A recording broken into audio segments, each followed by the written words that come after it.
მოგესალმებით ფერმერებისა და სოფლის მეურნეობით დაინტერესებულთათვის აგრო სიახლეებს კვლავ მე გიგა აბულაძე წარმოგიდგენთ. ახალი პროექტი სოფლის განვითარებისთვის საინტერესო იდეების მქონე ახალგაზრდა ფერმერებს მათი განხორციელება ახალი პროგრამის ფარგლებში შეეძლებათ. 18-დან 35 წლამდე მამაკაცებს, ხოლო ქალებს 18-დან 40 წლამდე დანიის მთავრობის მიერ გამოყოფილი 10 მილიონი ლარით დაფინანსებულ პროექტში მონაწილეობის მიღების შესაძლებლობა აქვთ. პროგრამის ფარგლებში სოფლის მეურნეობის პროგრამების მართვის სააგენტოს ბენეფიციარს დაუფინანსდება იდეის ღირებულების 40%, მაგრამ არა უმეტეს 60,000 ლარისა. დარჩენილი თანხა პროექტის ავტორის თანამონაწილეობა. პროექტი ახალგაზრდა მეწარმე დაფინანსებულია დანიის მთავრობის მიერ. ეს არის საგრანტო დახმარება საქართველოსთვის, ხორციელდება განრისხებისა და სოფლის მეურნეობის სამინისტროს პროექტების მართვის სააგენტოს მიერ. ძალიან მნიშვნელოვანი პროექტია ახალგაზრდა მეწარმეების ხელშესაწყობად, სოფლად ეკონომიკის ზრდისთვის და სასოფლო კეთილდღეობის ხელშესაწყობად. ეს არის ფაქტურად ჩვენი სოფლის განვითარების სტრატეგიის ნაწილი, რომ სოფელში ახალ იდეებს დავეხმაროთ, მათ შორის საგრანტო ფორმით, იმისთვის რომ ახალი ეკონომიკები, ახალი წარმოები ჩამოყალიბდეს და ვფიქრობ, რომ ეს ძალიან დიდ სტიმულს მისცემს სოფლად მაცხოვრებელ ჩვენს მეწარმეებს. შეხვედრას, რომელიც პრემიერ-მინისტრმა და გარემოს დაცვისა და სოფლის მეურნეობის მინისტრმა ახალგაზრდებთან გამართეს, კითხვა-პასუხიც მოხდა. ახალგაზრდა ფერმერებმა მთავრობის წარმომადგენლებთან მათთვის აქტუალურ და პრობლემატურ საკითხებზე ისაუბრეს. ერთ-ერთი შეკითხვა სამაცევრე მეურნეობების მოწყობასა და ამ კომპონენტის სამთავრობო დაფინანსებაში ჩართვას გულისხმობდა. დაშენებული არის სხვადასხვა ჯიშის და სხვადასხვა კულტურები. დროის განმავლობაში ხვალ ზეგუბე დადგება იმისი პრობლემა, რომ ეს მოყვანილი ხილი შევინახოთ და ამის პარალელურად შეჩერებული არის სამაცევრე მეურნეობების დაფინანსება. თუ ფიქრობთ, რომ გაგრძელდეს ეს სამაცევრე მეურნეობების დაფინანსება, რადგანაც მოწეულ მოსავალს ჭირდება დაბინავება, აუცილებლად გაჩერება და როდესაც მისი ფაზი აიწეს, მაშინ 2019 წლის დასაწყისიდან განახლდება დაფინანსება. 2018 წლის განმავლობაში ის საბიუჯეტო რესურსი, რომელიც ამმართველობით იყო გათვალისწინებული, ამოწურულია ძალიან დიდი მოთხოვნის გამო. ამიტომ 2019 წლის დასაწყისიდანვე შეგიძლიათ გათვალოთ დღეიდანვე ეს თქვენი აქტივობა იმაზე, რომ 2019 წელს სამაცივე და შემნახველი მეურნეობების დაფინანსება აუცილებლად იქნება სახელმწიფოს. ფინანსებზე ხელმისაწვდომობის პრობლემა, რომ აქტუალურია, ეს ჩვენი გადაცემითაც არაერთხელ გამოჩნდა. სწორედ მცირე ფერმერებსა და გლეხებისთვის აღნიშნული შესაძლებლობის გაჩენის აუცილებლობაზე ისაუბრეს შეხვედრის მსვლელობისას. მცირე ფერმერებისთვის ფინანსებზე ხელმისაწვდომობა მაინც პრობლემად რჩება. იგეგმება თუ არა ამ მიმართულებით რაიმე პროექტი, რაც მცირე ფერმერებს დაეხმარება ფინანსურ ინსტიტუტებთან ურთიერთობას. მე გულისხმობ არა გრანტებს, არამედ ფინანსურ ინსტიტუტებთან ურთიერთობას. ჩვენ ვფიქრობთ, რომ ის საგადასახადო რეფორმების ტალღა, რომელიც ახლა, ასე ვთქვათ, მეორე ტალღის სახით დავიწყეთ, მათ შორის მიკრომეწარმეებზე, ის ცვლილებები, რომლებიც გამოვიტანეთ, არის ნაწილი იმ მიმართულებისა, რომელიც პრინციპში ჩვენ ავიღეთ და რა თქმა უნდა ახალგაზრდა მეწარმის პროგრამა არის ერთ-ერთი უმნიშვნელოვანესი ამ მიმართულებით. პროგრამა, რომელზეც მე მოგახსენეთ, ანუ კაპიტალში ინექციების ახალი პროგრამა იქნება განსაზღვრული კომერციულად სიცოცხლის უნარიანი პროექტებისთვის. ანუ მე უფრო კონკრეტულად რო ვთქვა, გულისხმობ შემდეგს, რომ როდესაც დამწყები მეწარმე ან მცირე მეწარმე მივა კომერციულ ბანკში და მისი პროექტი იქნება განხილული საკრედიტო დეპარტამენტის მიერ და იგი მიიღებს პროექტის მოწონებას, მაგრამ მას არ ექნება საკმარისი თანამონაწილეობა, ანუ კაპიტალი, ამ წინაპირობით მას ექნება უკვე უფლება, რომ მიმართოს ამ პროგრამას. კონკრეტულად საუბარია იმაზე, რომ პროექტი კარგია, იმ პირობით, რომ თანამონაწილეობა უნდა იყოს ამდენი. ეხლა ვისაც ბანკთან ქონიათ ურთიერთობა, მე მგონი ყველასთვის გასაგებია რაზეც საუბრობ. რა თქმა უნდა, ეს არავითარ შემთხვევაში არ იგულისხმებს ისეთ მეწარმეს, რომელსაც საერთოდ არ აქვს თანამონაწილეობა და ჩვენ რა თქმა უნდა ამის წინააღმდეგ ვიყავთ, რომ პროექტმა ასეთი მეწარმეები დააფინანსოს. საუბარია იმაზე, რომ თანამონაწილეობა, ანუ არსებული კაპიტალი კომპანიას არ აძლევს საშუალებას რომ აიღოს ის ლევერიჯი, ანუ საბანკო დაფინანსება, რომელიც მას საშუალებას მისცემს განახორციელოს ესა თუ ის პროექტი.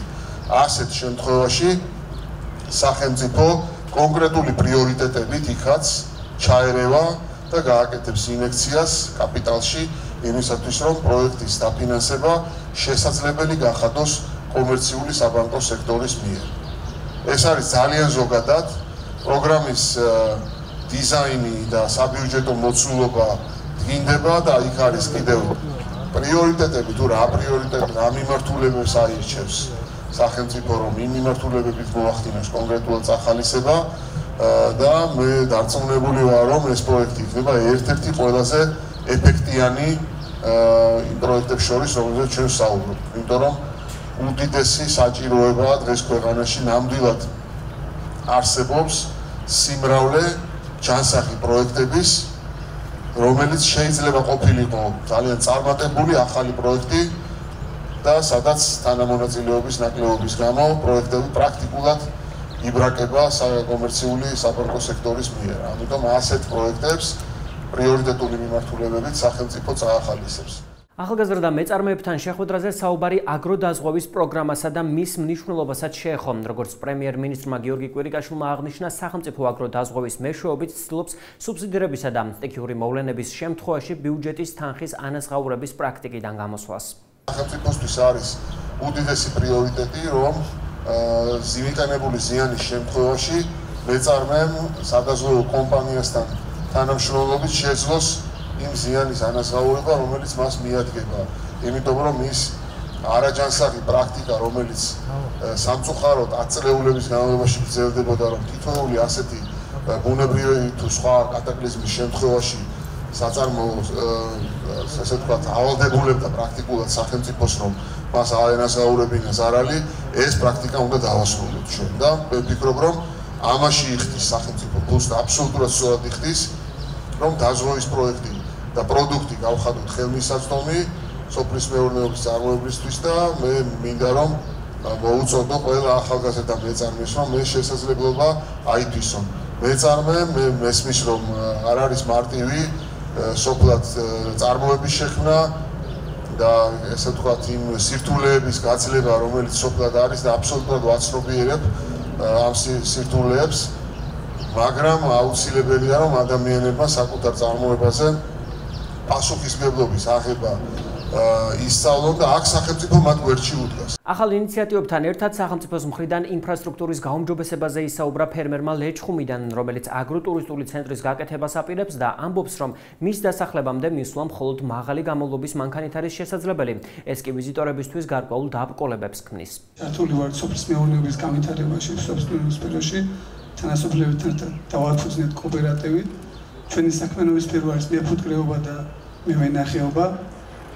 ჩვენ დიდი სურვილი გვექნება ამ პროექტთან მიმართებაში ჩვენი ახალი მიდგომა გამავითაროთ და აგროტურიზმის სფეროთი განვითარდეთ. მივიღებთ აუცილებლად მონაწილეობას, რასაც ვფიქრობთ, რომ დადებით პასუხებიც მოყვება, მაგრამ არის კიდევ ერთი გაუთვალისწინებელი ფაქტორი, რომელსაც უშუალოდ ჩვენ ხედავთ. მაგალითად წარმოგვიდგენ ესეთი რამ, რომ აგროტურიზმის განვითარების სფეროში, როგორც მოგეხსენებათ, ლეჩხუმს დიდი პოტენციალი აქვს. ჩვენ ცხოვრობთ ხვამლის მთის ძირში, ინფრასტრუქტურის განვითარება არის ნაკლები. დიდი თხოვნა იქნება, ეს არც ერთი პროექტი პროგრამა არ ითვალისწინებს ამას, შიდა სოფლის გადაადგილების გზებს რომ მივაქციოთ ყურადღება. ჩვენ ერთი მხრივ ვავითარებთ მეურნეობას, ხელს უწყობთ აგროტურიზმს, მაგრამ ჩვენამდე რომ მოვიდეს და გავუწევთ მომსახურების სერვისები, რაც ჩვენ შეგვიძლია შევთავაზოთ, ამის საშუალება მაღალმთიანი, ჯიპის საშუალებით არის მხოლოდ შესაძლებელი. ამიტომ დიდი თხოვნა იქნება და მე პირობას გაძლევ თუ გავითვალისწინებთ. მე მესმის, რომ მიკერძოლება რო არ იყოს ერთი პიროვნების გულისთვის, ერთი მეურნეობის გულისთვის არ გაკეთება მთელი ინფრასტრუქტურა, მაგრამ ჩვენ ვართ დამწყებები, პიონერები ლეჩხუმის ტურიზმის განვითარებაში და პირობას გაძლევ, ჩვენ ვიქნებით ის დადებითი მაგალითი, რომელსაც ჩვენგან აიღებენ და ნამდვილად ცალსახად იქნება, რომ აი გაკეთებული საქმე. აბსოლუტურად არ გეთანხმებით, რომ ერთი საწარმოს გულისთვის არ უნდა გავაკეთოთ ინფრასტრუქტურა. არავითარ შემთხვევაში ერთი საწარმოს გულისთვის, ერთი წარმატებული მცირე მეწარმის თუ ფერმერის გულისთვის ჩვენ უნდა გავაკეთოთ ინფრასტრუქტურა. ამის მაგალითები მაქვს მე პირადად და არაერთი შემიძლია ჩამოგიტოვოთ. გაცილებით უფრო მნიშვნელოვანია, რომ თქვენ იმ ადამიანებს, რომლებსაც დღეს არ აქვთ ჯერ ათვისებული ეს შესაძლებლობა და პოტენციალი და რომლებსაც ყველანაირი საშუალება აქვთ საიმისოდ, რომ გახდნენ წელში გამართული ადამიანები, სოფლად მაცხოვრებელი, იმ ადამიანებს ელაპარაკეთ და მიეცით ეს სტიმული და ეს ენერგია, რომ დაიწყოთ. პირდაპირ გეუბნებით.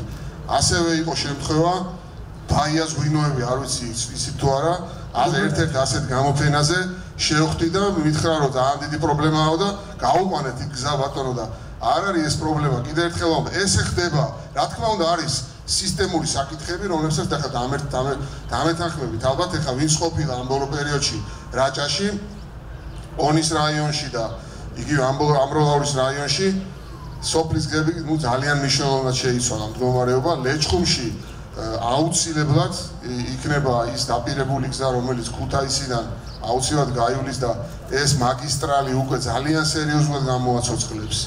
მეცხვარეების პრობლემებზე აგრო სიახლეებში არაერთი სიუჟეტი მოგვიმზადებია. დარგში არსებულ ვითარებაზე ისაუბრეს შეხვედრის მსვლელობისას. მეცხვარეთა ასოციაციის ხელმძღვანელი ბექა გონაშვილი მიწის გადასახადისა და სასაკლაოების საკითხით დაინტერესდა.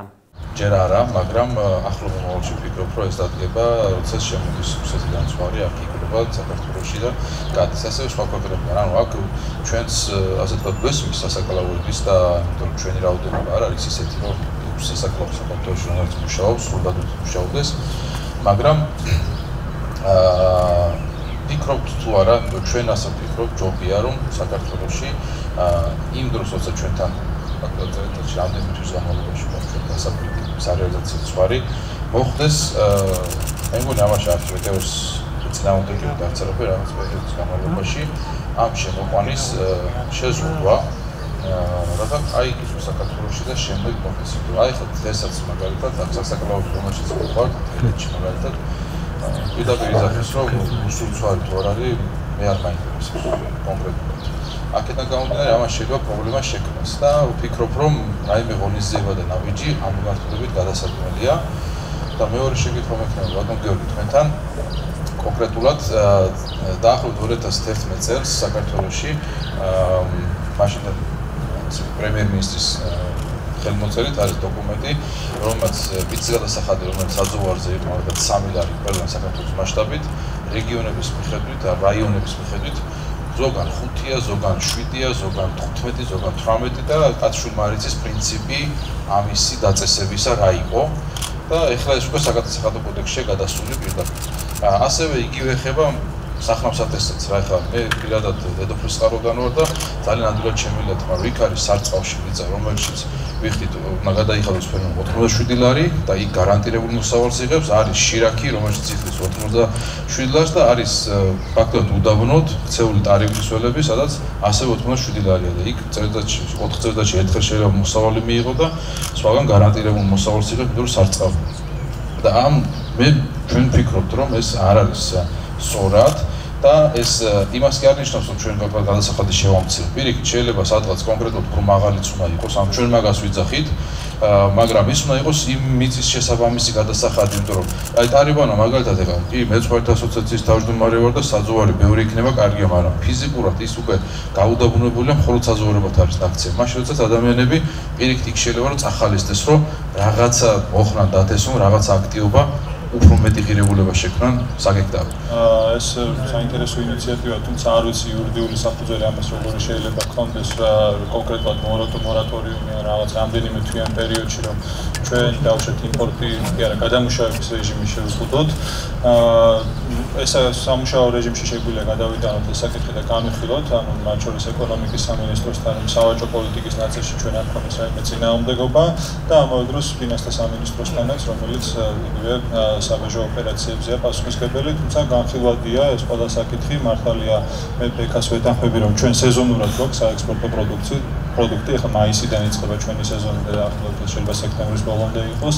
რაც შეეხება ტარიბანას ველს, ჩვენ გქონდა ეკონომიკურ გუნდთან ერთად განხილვა წყალსაცავების რეაბილიტაციის და განვითარების, მათ შორის ეს არის დალის მთის წყალსაცავი, რომელიც ტარიბანას ველზე მდგომარეობას მთლიანად შეცვლის ამ მიმართულებით პოზიტიური გადაწყვეტილება მთავრობაში უკვე იქნა მიღებული და აქ რიგითობა ასეთი გვაქვს, რომ 3 მნიშვნელოვანი წყალსაცავი გადაწყდა. ეს არის ერთი კასპის მუნიციპალიტეტში თეძამზე, ეს არის მეორე ილტოს ხეობაში, ეს არის ალაზნის ზედა და ქვედა სარწყავის სისტემის მოსამარაგებლად და მესამე მნიშვნელოვანი დალის წყალსაცავი, რომელიც არსებობს, დიდი ინვესტიციაა, მაგრამ დასრულებული არ არის, გარკვეული რეაბილიტაცია ჭირდება და არხების განვითარება. ეს სამივე პროექტი არის დღეს ჩვენი დღის წესრიგის ნაწილი, ევროპის საინვესტიციო ბანკთან მუშაობთ, მათ შორის პროექტირების, ტექნიკურ-ეკონომიკური დასაბუთების ნაწილზე და ვფიქრობ, რომ რამდენიმე წლიან პერსპექტივაში ტარიბანას მიმართულებით მდგომარეობა უნდა შეიცვალოს. აბსოლუტურად გეთანხმებით, რომ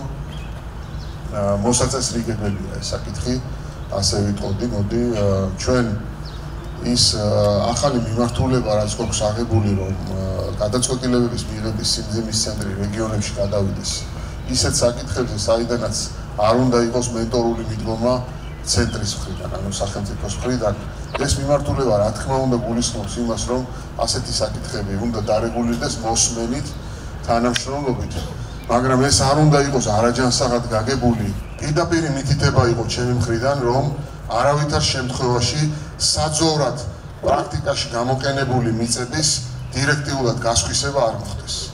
ეს არის ყოველად დაუშვებელი, რომ ჩვენ მეცხოველეობას რაიონებში მოუკლათ სტიმული და საშუალება, რომ მათ გამოყვებონ საქონელი და მოშორდნენ იმ პრაქტიკას, რასაც ისინი მისდევდნენ წლების და აწრეულების განმავლობაში. დღეს უკვე კოოპერატივებზე მასიურად ვარეგისტრირებთ მიწებს, სათიბსაძოვრებს, რაც უკვე მე დამეთანხმებით, რომ თვისობრივად განსხვავებული მიდგომაა იმისგან, რაც აქამდე არსებობდა.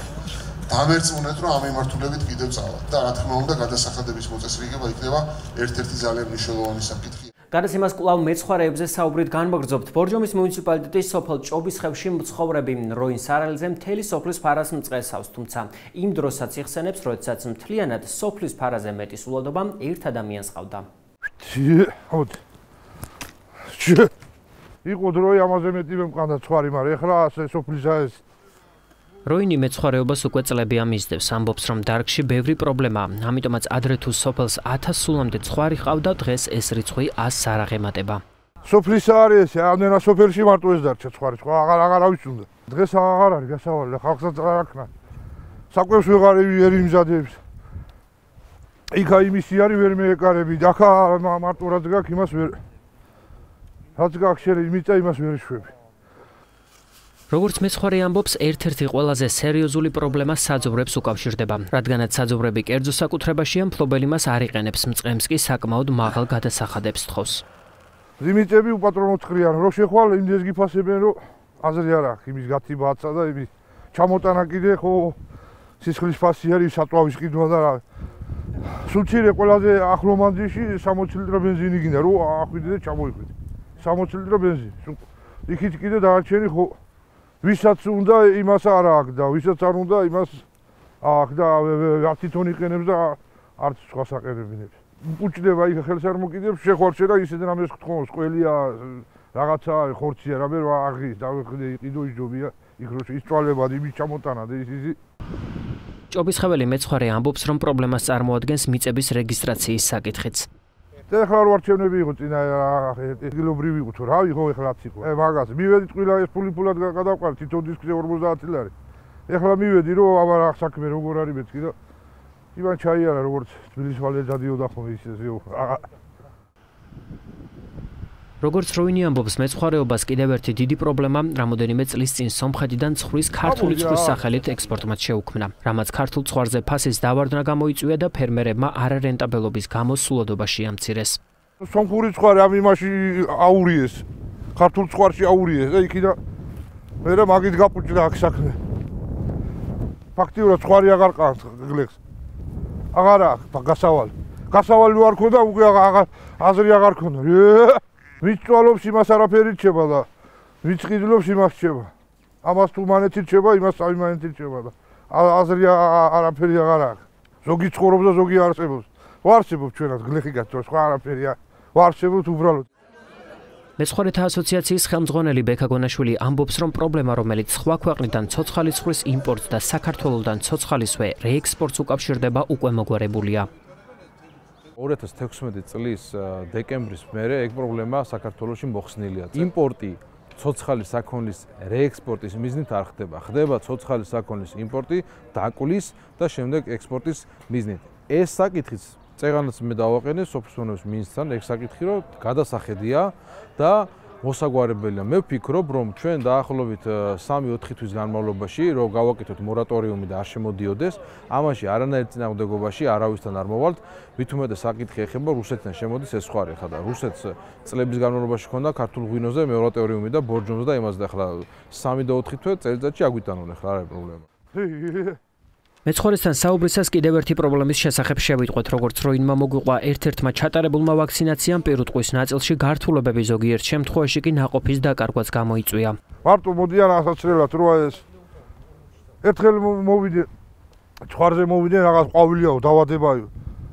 ამდენად ცხრები დამიბერწეს. არ ამიცრათ მე უთხარ ეს მოსაგებლის ცხრები აი შედა სულ დამიბერწენ და ზოგი გადაყვა მუცელს.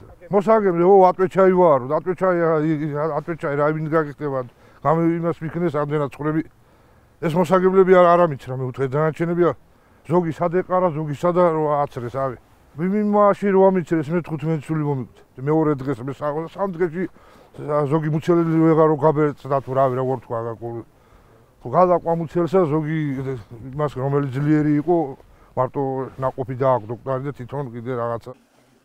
სურსათის ეროვნული სააგენტოს ვეტერინარიის დეპარტამენტის უფროსმა გვითხრა, რომ ვაქცინაციას პრეპარატის მოხმარების წესების სრული დაცვით ახორციელებენ და პრაქტიკულად შეუძლებელია ცხარის დაცემა ან აბორტი სურსათის ეროვნული სააგენტოს მიერ ჩატარებულ ვაქცინაციას გამოეწვია. პირველი თითოეულ ვაქცინას მოყვება თავისი ინსტრუქცია, ანუ დარიგება. სადაც გათვალისწინებული, სადაც ჩამოწერილია ის პირობები, რომელსაც უნდა აკმაყოფილებდეს ცხოველი, რომ ჩატარდეს მასზე ვაქცინაცია და ასევე ის შეზღუდვები, რომელიც მაგალითისთვის ზოგიერთ ვაქცინას მე არ მინდა ახლა დავაკონკრეტო, ზოგიერთ დაავადების ვაქცინას მაგალითად 3-დან 6 თვემდე ცხოველები უნდა აიცრას, ცხოველი ფიზიოლოგიურ ჯანმრთელ მდგომარეობაში უნდა იყოს, მას მაკეობაზე შეზღუდვა არ თვითონ ვაქცინის ინსტრუქციას არ უწერია, თუმცა მაინც ჩვენ ვიკავებთ ხოლმე თავს და მაკეობის ბოლო დღეებში არ ვახდენ ცხოველის ვაქცინაციას. ისიც იმიტომ, რომ არ მექანიკურად, როდესაც ვაქცინაცია ტარდება, განსაკუთრებით ცხრის ერთმანეთთან შეხლა შემოხლის გამო, რომ რამე მექანიკური პრობლემა არ გამოვიწვიოთ. თუმცა ის რომ ვაქცინა იწვევდეს დაუშვათ მაშინ ეს იქნებოდა მის ასე ვთქვათ ინსტრუქციაში მითითებული როგორც თანხმედრი პრობლემა. აღნიშნული პრობლემის შესახებ ჩვენ ფერმერთა ასოციაციის ხელმძღვანელსაც ვკითხეთ, როგორც ბექაგონაშვილი ამბობს, მსგავსი ფაქტის შესახებ ის ინფორმაციას არ ფლობს და ასეთის არსებობის შემთხვევაში შესაძლო გამომწვევ მიზეზებზე გვესაუბრება. როცა აქტიურად მაკეობის პერიოდია ცხვარში, ანუ სეზონურად, იმ დროს აცრები არ ტარდება ხოლმე. აქედან გამომდინარე, თუ მანდ ისე არის, ყოჩი დარეული ყავთ და იქ ყველა ცხვარი ან როდის მაკეა და როდის იმას ვერ გაიგებ, მაშინ არ ვიცი, ეგ შემთხვევა, მაგრამ ზოგადად ეხლა ხო, ვისაც ყოჩი ცალკე ყავს, ის სპეციალურად ურევს, რომ რაღაც პერიოდში არის ის მაკე და იმ დროს მაკეობის გარკვეულ პერიოდში უკვე როცა აცრები აღარ შეიძლება, იმ დროს აღარავინ მე არ მინახია, რომ ეხლა ვიღაცა დეკემბერში დადიოდეს ცხვრის ასაცრელად სურსათის უნებლობიდან. არ მინახია. იქამდე კი ბატონო, ოქტომბერშიც, ნოემბერშიც, იმიტომ რომ მაგ დროს თუ არ აიცრა, ეგ სასწრაფო მნიშვნელოვანია. და ეხლა თუ ვიღაცას რომელიმე ცხვარს მაკეობა იქამდე ქონდა, ან შეიძლება საერთოდ სხვა დაავადება ქონდა და ვაქცინა რო შევიდა, მაგან პროვოცირება გამოიწვია, ხო? ეგ სხვა საკითხი არის. დატანება რომ გინდა თუ არა უნდა აგიცრა მაკე და გაგიბერწო, მე ეგეთი რამე არ გამიგია. ჩვენთან საუბრისას ვეტერინარიის დეპარტამენტის უფროსმა ფერმერებს რჩევებიც მისცა. მლაშა-ავალიანის თქმით, მსგავს შემთხვევებში მნიშვნელოვანია ფერმერებმა სურსათის ეროვნული სააგენტოს რეგიონალურ ოფისებს მიმართონ, რათა პრობლემის მიზეზი დადგინდეს და მასზე რეაგირებაც მოხდეს. ეს კონკრეტული შემთხვევა არსებობს და ეს პრობლემა არის, შეუძლია ჩვენ წარმომადგენლებს მიმართოს, ჩვენ ყველანაირად დავეხმარებით, რომ პრობლემა, ასე ვთქვათ, დავაფიქსიროთ, იმიტომ რომ თუ ეს არის კიდევ და კიდევ მეორე ბრუცელოზის პრობლემა, შეიძლება ეს ისევ გაგრძელდეს მომავალ წელს, იმიტომ რომ მის ფარაში თუ ეს სხვარი არის, მის ფარაში არის ეს დაავადება, რომელიც პირველი მისი კლინიკური ნიშანი ეს არის აბორტი. იმისთვის რომ ფერმერებმა, მათ შორის მეცხვარეებმა საკუთარი მოსაზრებები პრობლემების შესაბამის უწყებებამდე ეფექტურად მიიტანონ და მათთვის საჭირბოროტო კითხვების ლობირება მოახდინონ, გაერთიანებებს ხმრიან. მაგალითად, ისეც როგორიც მეცხვარეთა ასოციაცია. როინ სარალიძე ამბობს, რომ მსგავსი ტიპის გაერთიანების შესახებ ინფორმაცია აქვს, თუმცა არასაკმარისად. ხო, მაგრამ არის მე ხო გამიგია, მაგრამ მე ხა ტყუილა არ მიმართია და არ მიმართია და ტყუილა როგორ თქვა არ ვიცი, აი ახდება მაგის იმაში რომ აი ისი და ესე და ხალხი არ ვიცი, ხა ზოგი იმას იძახის, ზოგი ამას იძახის და სიმართლე არ არის, რომ რეალურად რო გაიგო რა ხდება. ანუ ინფორმაციის ნაკლებობა. ხო, ნაკლებობა არ ვერ გებულობ რა ხდება ეხლა. ზოგი იმას იძახის, იქ შესვლა არის შესკენ არაფერი არ იქნება. იმის აქეთკენაც ხარ შესკვი და აი აქაც არაფერია, იქითაც არაფერიო და აი ასია რომ გაჭერებული ხარ. მეცხოვრეთა ასოციაციის ხელმძღვანელის თქმით, პრობლემა ისიცაა, რომ თავად ფერმერების მხრიდან დაინტერესება ნაკლებია. შესაბამისად, მათგან პრობლემების შესახებ ინფორმაციის მოძიებაც რთულდება. როდესაც ჩვენ მაგალითად შეკრება ჩაგვიტარებია, სტომა ჩაგვიტარებია, არასდროს, რავი, 10 და 15 კაცზე მეტი თავი ვერ მოგვიყრია მეცხოვრებს, იმიტომ რომ ყველა არის რაღაც მინდორში გასული, ყველას იმ დროს არცალია, ყველას რაღაცა საქმეა. არათუ ინფორმაციის მიწოდება არის ხომ ფერმერთან პრობლემა მეცხოვრებთან, იქიდან ინფორმაციის წამოღება უფრო რთულია, რო იცოდეთ რა. ანუ იმ პრობლემების დასმა, რაზეც დღეს ჩვენ მაგალითად დღეს ვსაუბრობთ და პრობლემებს ვაყენებთ, ხო? იმათ პრობლემა ის არის, რომ აქამდე არ მოდი, ანუ არ გეუბნება. და რაღაცა მთელი პროცედურები ჭირდება, დარწმუნების, ღმერთის და ჯურის მოხსენება, რომ იმან გამოვიდეს იქიდან ინფორმაცია და სწორად ინფორმაცია მოგეწოს, მართლა რა უჭირს. თვითონ მეცხოვრებიდანაც ხშირად ცოტა ინერტული დამოკიდებულებაა ხოლმე. თუმცა ამას მე მათ ვერ დავაბრალებ რა, პირდაპირ გეუბნებით, იმიტომ რომ ეს არის სამუშაო პროცესის აი ცხოვრების სტილის ბრალი. მეცხვარე ამბობს, რომ პრობლემათა ჩამონათვალს რეალიზაციის საკითხიც ემატება. თავად ფერმერები ცხვარს იაფად გადამყიდველებს აძლევენ, ისინი კი გაცილებით ზვირას თითქმის ორმაგ ფასში ყიდიან. პრობლემა რეალიზაციას გლეხმა, ეს რეალიზაცია ხომ გაუკეთოს რაღაცა ეხა. მოდის ვაჭარი და იმაზე არის. ვაჭარმა ორი შენდენი გზა, ვინც გაზარდა, ვინც იწვალა, იმას არაფერი რჩება და რეალიზაცია თავარი. აქ არის რეალიზაცია უგაკეთესო, თავის ნამუშევარი დაინახოს.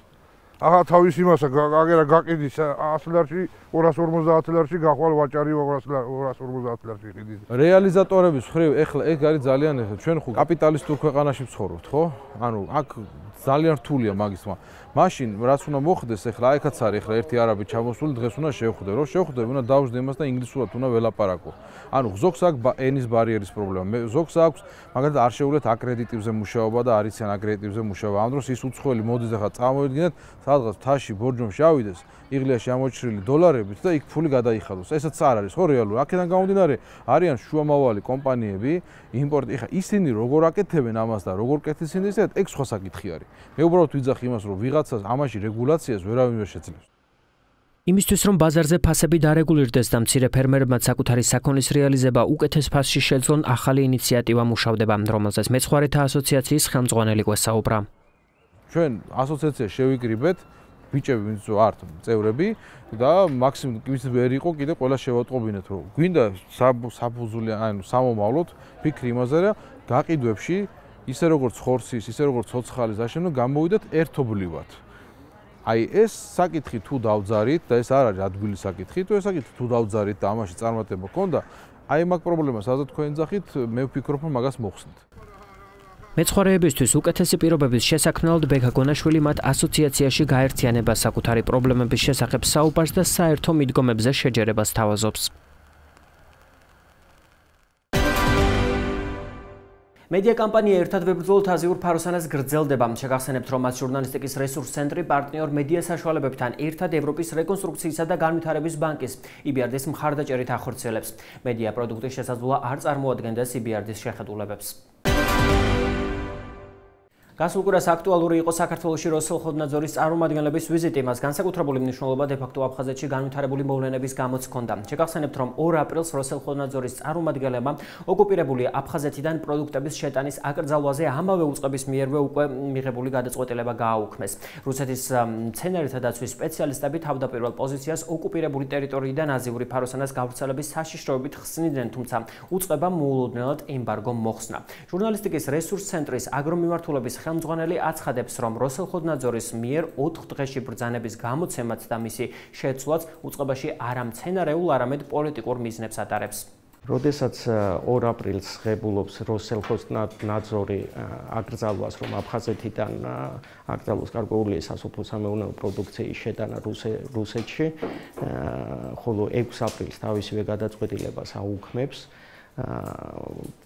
და ამას აბრალებს, რომ თითქოს ფაროსანას აზიური ფაროსანას პრობლემა აფხაზეთში მოგვარებულია, ეს რა თქმა უნდა არ შეესაბამება რეალობას, რეალურ სურათს. და შესაბამისად რაღაც გარკვეულ პოლიტიკურ სარჩულს ატარებს. შესაბამისად დღეს ჩვენ ვიცით, რომ როსელხოსნadzoris სპეციალისტები იმყოფებიან საქართველოში და საქართველოს არაერთი პოლიტიკური გადაწყვეტილება ახსოვს ამუწყებისგან. შესაბამისად არ ვიცით რა შედეგებზე შეიძლება იქნეს სამომავლოდ ლაპარაკი. ჰაერის ტემპერატურის მატებასთან ერთად აზიური ფაროსანა ტოვებს გამოსაზამთრებელ ადგილებს და ბაღებისკენ გადაინაცვლებს. სწორედ მავნებლის გააქტიურებასთან ერთად იწყება მის წინააღმდეგ ქიმიური წამლობა. იმისთვის, რომ წამლობის პროცესში დაცული იყოს შემწამლელის და ახლოს მყოფი მოსახლეობის უსაფრთხოება, აგრო სიახლეები რჩევებს წარმოგიდგენთ, რომელიც ჩვენს რუსეთის ეროვნული სააგენტოს მცენარეთა დაცვის დეპარტამენტის უფროსთან ერთად მოუმზადეთ. შეწამლითი სამუშაოების ჩატარების დროს, როდესაც ჩვენ ვიყენებთ სხვადასხვა ტიპის პესტიციდებს, ანუ მცენარეთა დაცვის საშუალებებს, აუცილებელია გამოვიყენოთ ინდივიდუალური დაცვის საშუალებები, რათა თავიდან ავიცილოთ ის უარყოფითი ზემოქმედება, რაც შეიძლება ჰქონდეს პესტიციდების არასწორ გამოყენებას. აუცილებელია გამოვიყენოთ ჩვენ დამცავი კომბინიზონი, ასევე დამცავი ხელთათმანი, რესპირატორი პირბადე, ასევე დამცავი სათვალე, რეზინის ჩექმები, რათა ავიცილოთ თავიდან პრეპარატის მოხვედრა ადამიანის ორგანიზმში და ადამიანის სხეულზე და ნებისმიერ პრეპარატს ზოგადად ნებისმიერი პესტიციდის გამოყენების დროს აუცილებელია ეს უსაფრთხოების ნორმები დაცული იყოს. არ აქვს ამას მნიშვნელობა ჩვენ სად ვატარებთ ღონისძიებას დიდ ბაღში თუ ჩვენ საკარმიდამო ნაკვეთში. ხა მე მოვახდენ დემონსტრირებას.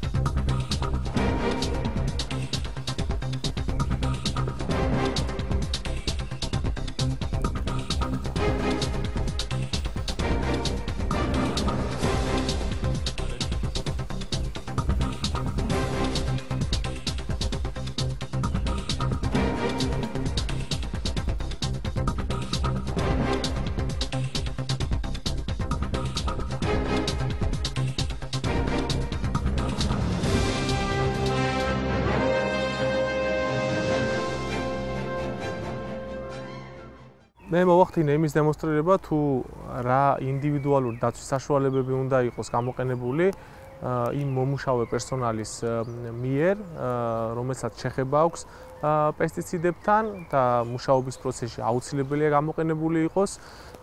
ეს არის ხელთათმანი, ეს არის დამცავი კომბინიზონი, ეს არის რესპირატორი, ასევე ეს არის დამცავი სათვალე, რომელიც უზრუნველყოფს მაქსიმალურ დაცვას ადამიანის. თუ ჩვეულებრივად ჩვენ არ გვაქვს და ჩვენთვის არ არის ხელმისაწვდომი იგივე ესეთი სპეციალური კომბინიზონი, ჩვენ შეგვიძლია განკუთვნილი გქონდეს სპეციალურად პესტიციდებთან მუშაობის დროს გამოსაყენებელი სამოსი, რომელიც დაიცავს ადამიანის სხეულის პრეპარატის მოხვედრისგან და ორგანიზმში შეღწევისაგან და მხოლოდ ამ მიზნისთვის გამოვიყენოთ ეს ტანისამოსი და არა სხვა დროს მისი გამოყენება დაუშვებელი იქნება. ასევე პირბადეს ეს ხელმისაწვდომია სხვა მაღაზიებში, ასევე აფთიაქების სხვა სამეურნეო მაღაზიებში და მისი შეძენა შესაძლებელია და ეს ყველაფერი ამ ინდივიდუალური დაცვის საშუალებების გამოყენება მაქსიმალურად დაიცავს ადამიანის ჯანმრთელობას და შეამცირებს იმ რისკს, რაც ახლავს პესტიციდების გამოყენება. გარდა იმ წესებისა, რომელიც პესტიციდების გამოყენებისას შემსხურებელმა უნდა დაიცვას, მნიშვნელოვანია თავად ის მეთოდი და ტექნიკა, რომლითაც შეწამლას ვახორციელებთ. პესტიციდების შესხურების დროს გამოიყენება სხვადასხვა ტიპის აგრეგატი, ეს არის როგორც სატრაქტორო, ასევე მაღალი გამოვლობის ჯიპებზე დამონტაჟებული სპეციალური შემასხურებელი ტექნიკა. ასევე ყველაზე გავრცელებული სოფლიოში ეს არის ზურგსაკიდის შემასხურებელი აგრეგატები, რომელსაც გამოიყენებენ ფერმერები თავიანთ ნაკვეთებში მავნე ორგანიზმების წინააღმდეგ ღონისძიებების დროს და თვითონ ეს ზურგის აპარატები შეიძლება იყოს როგორც ბენზინის ძრავზე მომუშავე, ასევე სხვადასხვა ტიპის საწვავზე მომუშავე, ასევე ელექტრო ძრავებით გვხვდება და ასევე მექანიკური. მიზანი ამ აგრეგატების ის არის, რომ წყალთან ერთად ჩვენ მოვახდინოთ პესტიციდის შერევა და მიიღება უკვე სამუშაო ნაზავი და ამ სამუშაო ნაზავით უკვე მოვახდინოთ კონკრეტული მავნე ორგანიზმების საწინააღმდეგო ღონისძიებების გატარება. მნიშვნელოვანია შესხურების დრო ეს უნდა იყოს დილის ან საღამოს საათები, დაუშვებელია პესტიციდის გამოყენება მაღალი ტემპერატურის დროს, ასევე იმ დროს, როდესაც ქარის სიჩქარე აღემატება უკვე 5 მეტრ წამს, ამ დროსაც დაუშვებელია პესტიციდის გამოყენება და ასევე პესტიციდების გამოყენების დროს დაუშვებელია მოწევა, რაიმე სახის საკვების მიღება, ეს მკაცრად აკრძალულია, რადგან უსაფრთხო უნდა იყოს ნებისმიერი ქმედება, რომელსაც ჩვენ ვატარებთ მცენარეთა დაცვის ღონისძიებების დროს. ესეთი ტიპის ზურგსაკიდი აგრეგატი ფართოდ გავრცელებულია მსოფლიოში. ამ ნაწილში მოთავსებულია წყლის აუზი 12 ლიტრის ტევადობით და მასში ხდება წყალთან ერთად პრეპარატის შერევა და უშუალოდ შესხურება სასოფლო-სამეურნეო კულტურაზე. აღჭურვილია ბენზო ძრავით და ლიტრანახევარი მოცულობის ბენზინის აუზი აქვს, რომელიც ასევე აუცილებელია გაზავდეს ზეთთან ერთად და შემდეგ ხდება მისი ასე ვთქვათ წოფში მოყვანა, დაქოქვა და უკვე შესხურების პროცესის წარმოება. ასევე არსებობს მექანიკური ტიპის ზურგსაკიდი აპარატები, რომელიც მექანიკურად ახდენს უშუალოდ შესხურებას და ასევე ელექტროძრავიანი აპარატები, ეს არის საქართველოს ბაზარზე და ნებისმიერი ფერმერისთვის არის ხელმისაწვდომი.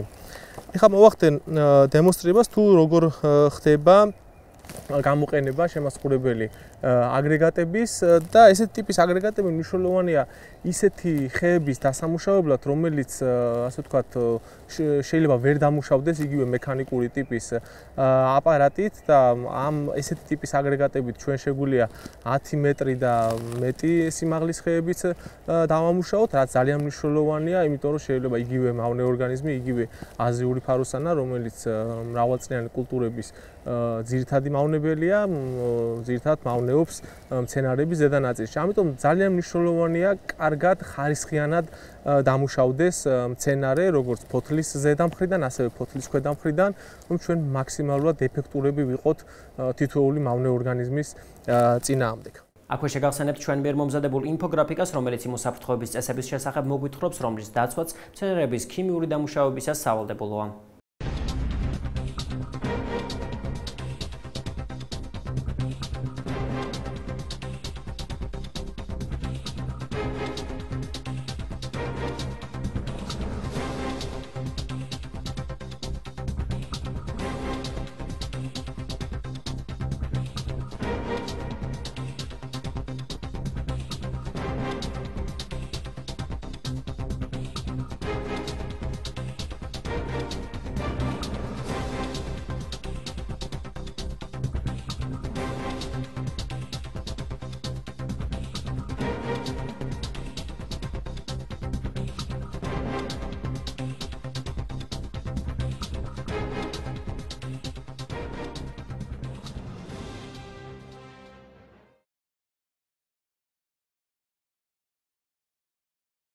შეგახსენებთ, რომ მედია კამპანიას ერთად ვებრძოლოთ აზიურ ფაროსანას ჟურნალისტიკის რესურს ცენტრი პარტნიორ მედია საშუალებებთან ერთად ევროპის რეკონსტრუქციისა და განვითარების ბანკის EBRD-ს მხარდაჭერით ახორციელებს. მედია პროდუქტის შესაძლოა არ წარმოადგენდეს EBRD-ს შეხედულებებს. დღეს კი მიამით გემშვიდობებით. აქვე შეგახსენებთ, რომ ჩვენი დღევანდელი და სხვა ყველა გადაცემის ნახვა შეგიძლიათ ჩვენი Facebook-ის ოფიციალურ გვერდზე ქართული შრიფტით აგრო სიახლეები. აგრეთვე ჟურნალისტიკის რესურს centris web გვერდზე jrc.g, სადაც აგრო სიახლეებთან ერთად სხვა ბევრ საინტერესო თემებსაც ნახავთ. ნახვამდის.